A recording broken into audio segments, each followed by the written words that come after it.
Hi, I'm Matthew Curtin, and first off, before I get into this, I just want to say I've had a bit of a sore throat, so if you can bear with me there, I might cough, but I'm trying my best.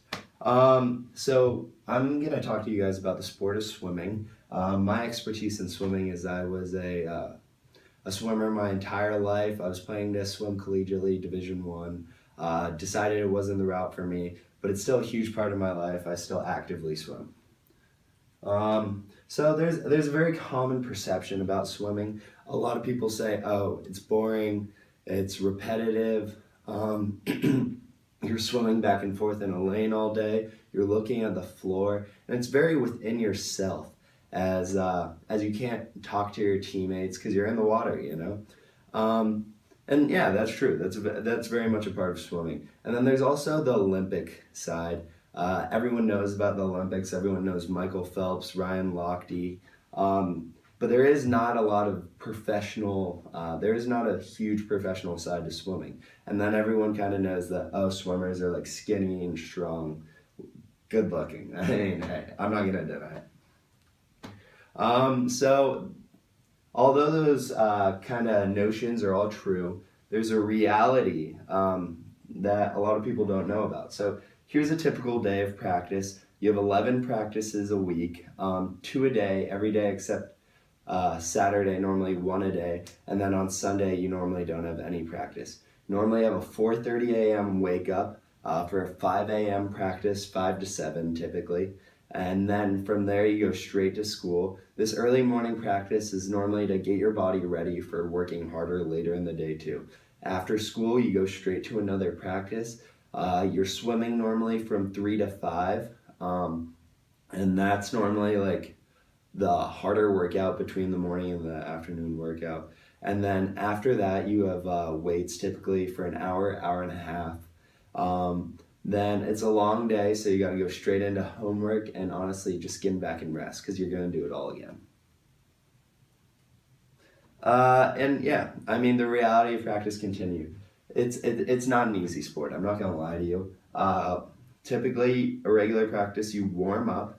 Then from there, you go into some interval training that'll get your heart rate up, get you ready to race in competition.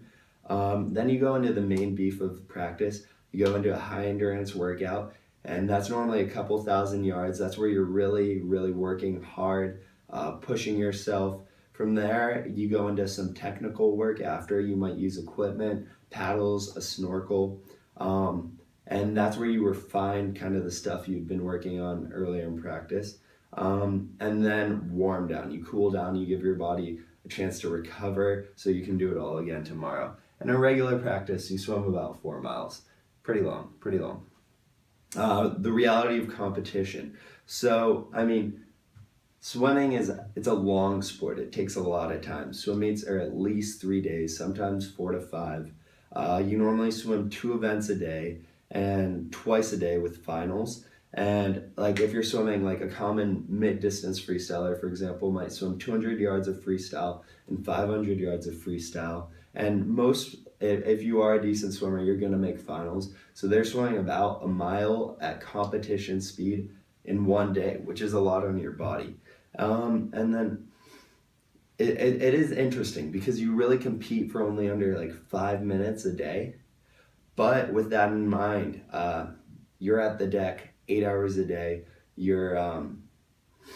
Because you're waiting for your event, you're warming up, you're talking to your coaches. So there is a lot of idle time, which causes like nerves, anxiety. You're in your head a lot. It's not easy in terms of competing.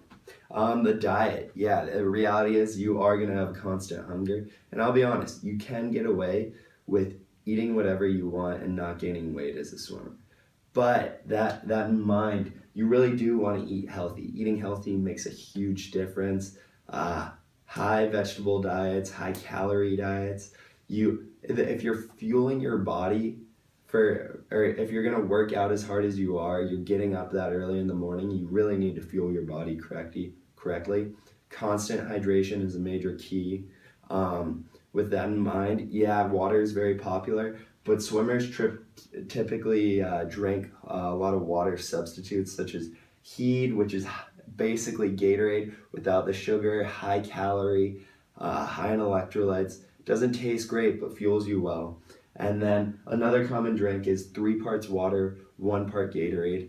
That again kind of dilutes the sugariness of Gatorade, but gives you that fuel you need to kind of run through the day. So yeah, are there any questions?